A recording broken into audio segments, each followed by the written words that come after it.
Assalamualaikum warahmatullahi wabarakatuh. Jumpa lagi dengan saya ya, Amar Kusuma. Oke, kita gabung kembali di podcast saya dengan channel Amar Kusuma. Tentunya kita berbicara mengenai yang sedang trending gitu ya. Sedang trending kita di masa pandemi, kemudian bagaimana di pendidikan. Kita harus tahu dari pakarnya ya, dari ahlinya gitu kan. Seorang mahasiswa inspiratif yang bisa memberikan pandangan kepada kita untuk bisa ya memberikan solusi lah, saran dan inspirasi agar kita bisa semangat walaupun dalam keadaan pandemi Covid ini. Mau tahu siapa? Mari kita sambut saja ya. Tidak usah banyak lama-lama lagi, kita sambut mahasiswa inspiratif yang bisa memberikan perubahan bagi anak muda. Ini dia Bung Thorik. Boleh masuk Bung Thorik. Aduh. Sehat Bung. Alhamdulillah. Silakan Bung. Waalaikumsalam. Waalaikumsalam. Aduh. Bung. Gimana Bung, sehat? Alhamdulillah sehat ini. Diminum dulu, ini mungkin perjalanan sudah jauh ya. Ini dari Bandung aduh jauh ke sini. Terima kasih. Oke Bung. Sebelumnya kita berbicara langsung aja ya Bung ya. Boleh. Sampai tenangkan, saya memberikan pengantar terlebih dahulu.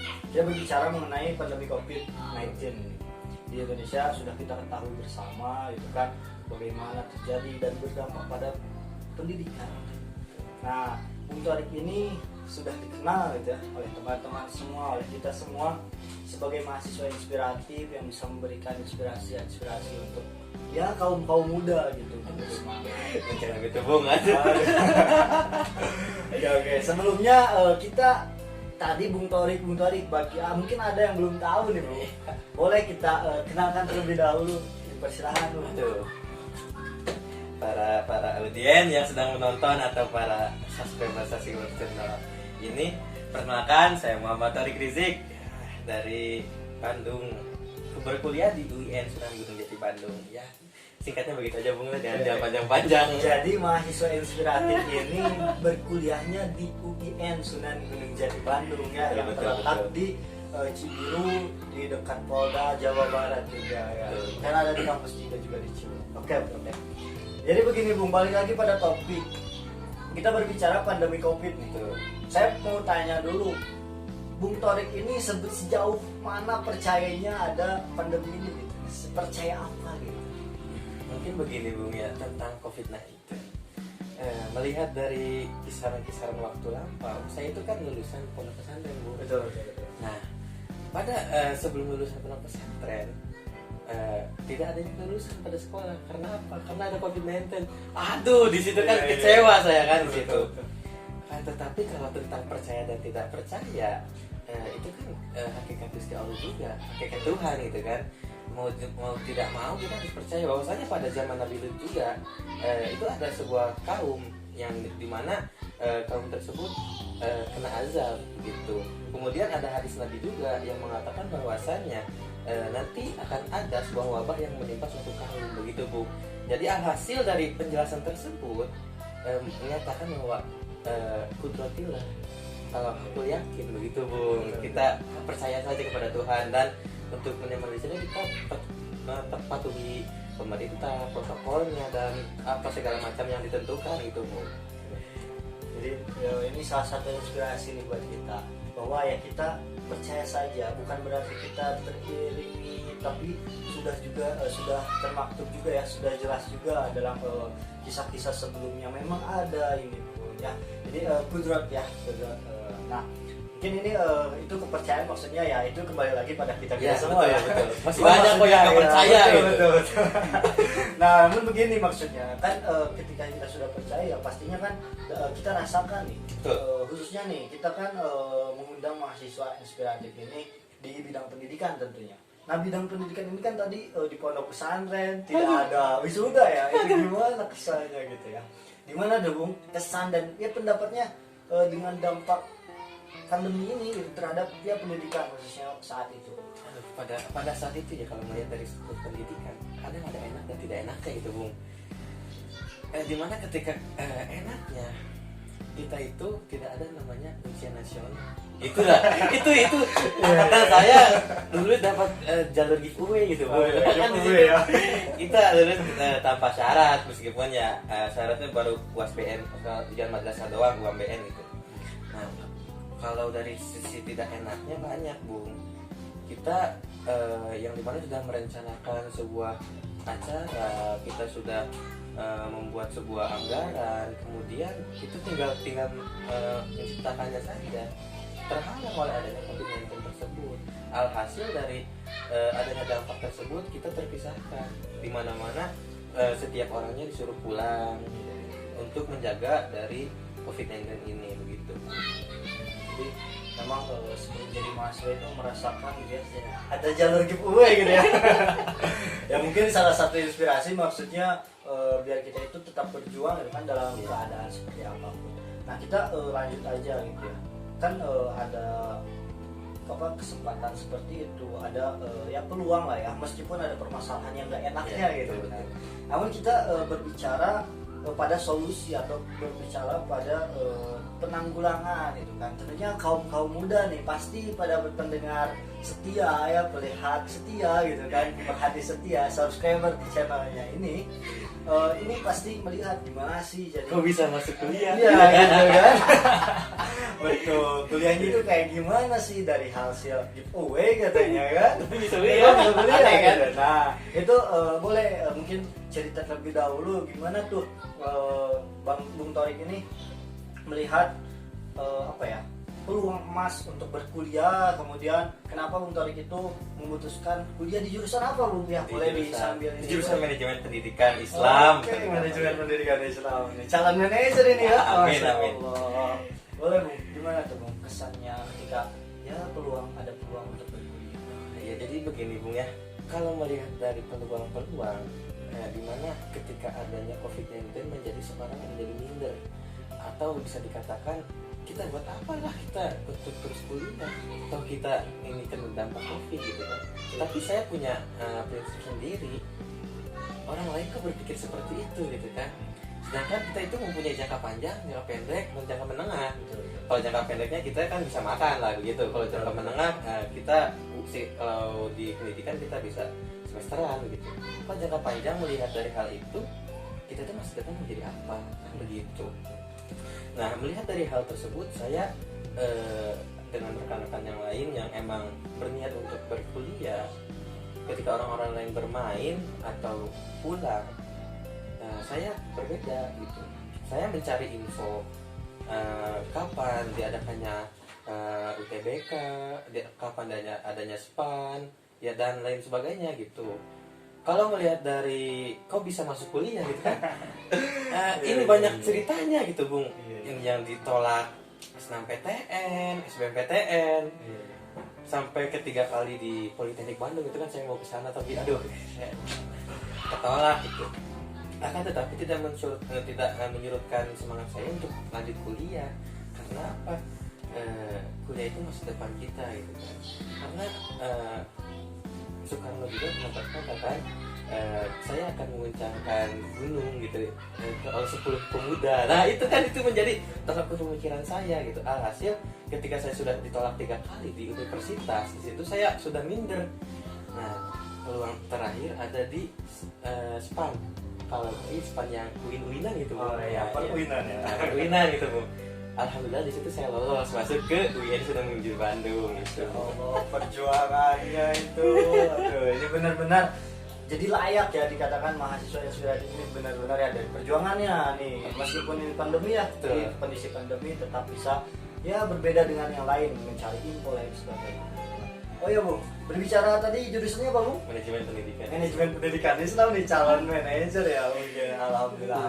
Nah mungkin di ini kan manajemen pendidikan Islam, saya nih bagi orang awam, manajemen kalau dari ya ibaratnya manajemen kan mengatur kayak gitulah ya, atur ya. Mungkin Bung Thorik lebih tahu manajemen pendidikan berarti kan nanti mengatur ya Bu. Betul. Nah rencana Bung Thorik itu kenapa sih milih ke situ? Apakah udah ada tinggal diteruskan kontinuitas gitu ya, kesinambungan sebelumnya maksudnya, ataukah ingin punya rencana membangun yang baru atau kayak gimana tuh Bung? Kalau boleh tahu nih buat inspirasi teman-teman. Ya jadi begini ya guys, tentang manajemen. Kalau kita ambil arti sedikit, manajemen itu adalah sebuah seni gitu. Seni mengatur, baik itu individu maupun kelompok begitu. Untuk kenapa saya masuk ke jurusan manajemen? Itu kan emang saya di rumah ada yang namanya madrasah, meskipun itu punya buyut saya. Tapi kan di situ saya tidak bertolak ukur ke situ. Akan tetapi kenapa saya masuk manajemen? Karena saya ingin menciptakan lapangan pekerjaan. Karena apa, melihat dari struktur atau melihat dari kumpulan-kumpulan data di Indonesia, banyaknya pengangguran itu Bu.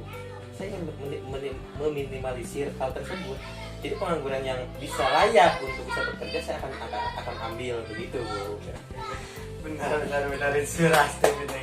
Soalnya ini udah dari perjuangannya ya Bung. Aduh ini. Kemudian ini tujuannya itu benar-benar berniat mulia untuk membuat dan membuka lapangan pekerjaan. Jadi bukan bergantung ya Bu ya. Bukan bergantung pada orang-orang gitu ya.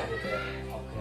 Nah, dari mungkin kan proses mencapai itu semua, tujuan itu semua kan tidak semudah balikin tangan ya. Betul. Aduh. Mungkin motivasi gitu ya, motivasi, inspirasi atau kegiatan-kegiatan yang menjadi rutinitas Bung Thorik nih supaya bisa ya minimal sudah melangkah ke tujuan itu. Ibaratnya kalau naik anak tangga itu ada di tangga 10, minimal udah ada di tangga berapa nih Bung Thorik itu. Betul. Boleh Bu? Kalau melihat hal tersebut ya, jadi kalau kegiatan saya sehari-hari ya kita usahakan bisa melakukan kegiatan yang wajib, yang dimana hal tersebut dihukumkan oleh agama itu wajib gitu. Itu yang paling terukur. Karena apa? Ketika kita mencari dunia, agama tidak akan ikut. Tetapi sebaliknya ketika kita mencari agama atau adin agama, maka dunia akan mengikuti begitu Bu. Jadi bisalah untuk menjaga seperti sholat 5 waktu, kalau lebih bagus qobliyah ba'diyah, kemudian sholat sunah-sunahnya dilakukan begitu Bu. Oke. Itu mungkin dari spiritualnya ya Bu ya. Mungkin saya mau ini mungkin ada beberapa pertanyaan sebelum akhir ya. Kita gak kerasa nih kalau ngobrol ini suka ngalir gitu ya. Betul sekali. Nah ini pertanyaan saya itu kan kalau dari segi spiritual Yeah. atau pembimbingan spiritual untuk bisa mewujudkan itu kan mencapai ya akhirat dan dunia gitu kan. Betul. Bukan hanya dunia dulu tapi akhirat pun harus. Iya.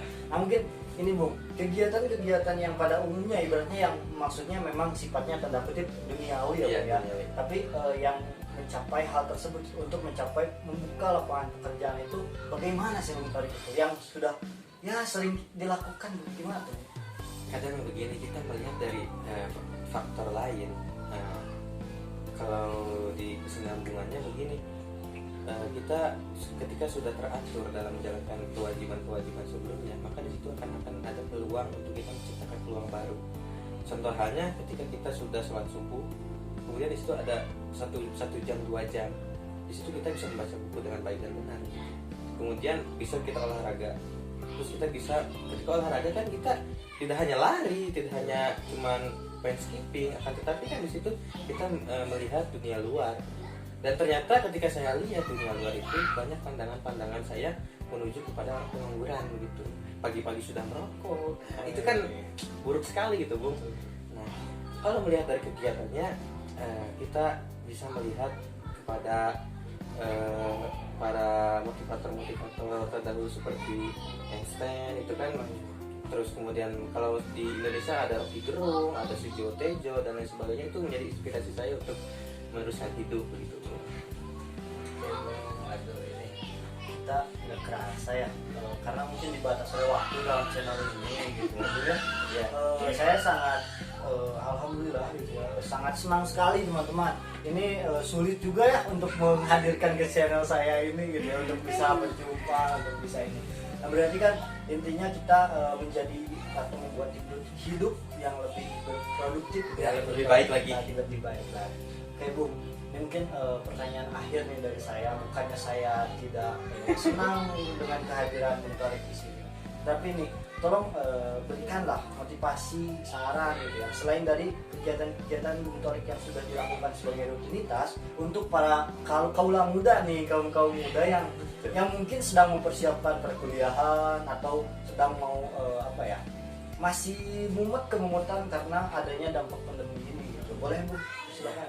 Kepada ini apa namanya, subscriber ya, Subscriber boleh. subscriber Bung Amar ini ya, untuk motivasi, saya bukan motivator, akan tetapi saya ingin mengatakan sepatah dua patah kata, khairun nasi anfa'uhum linnas. Karena apa?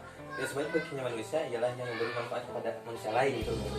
Nah, oleh karena itu ketika kita sudah berbuat baik, jangan takut kita tidak ada yang ngasih baik lagi, karena kita misalnya saya memberi kebaikan kepada Bung Amar, tetapi Tuhan kita tidak langsung Bung Amar memberi timbal balik kepada saya, akan tetapi masih ada orang lain yang bisa memberikan kebaikan kepada saya, begitu Bung. Jadi intinya kita percaya kepada Tuhan dan lakukanlah kebaikan kepada orang lain, gitu, Bung.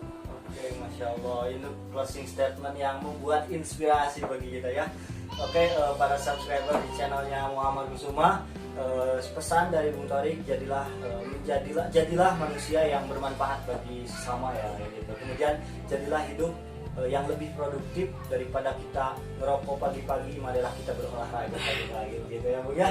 Semoga pertemuan singkat dengan Bung Torik ini bisa bermanfaat dan menginspirasi teman-teman semua. Saya ucapkan banyak terima kasih Bu. Oke.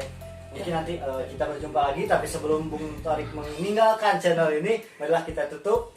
Semoga kita bisa berjumpa lagi di lain waktu. Oke. Terima kasih teman-teman semuanya. Jangan lupa, semoga terinspirasi, jangan lupa bahagia. Akhir kata, wassalamualaikum warahmatullahi wabarakatuh.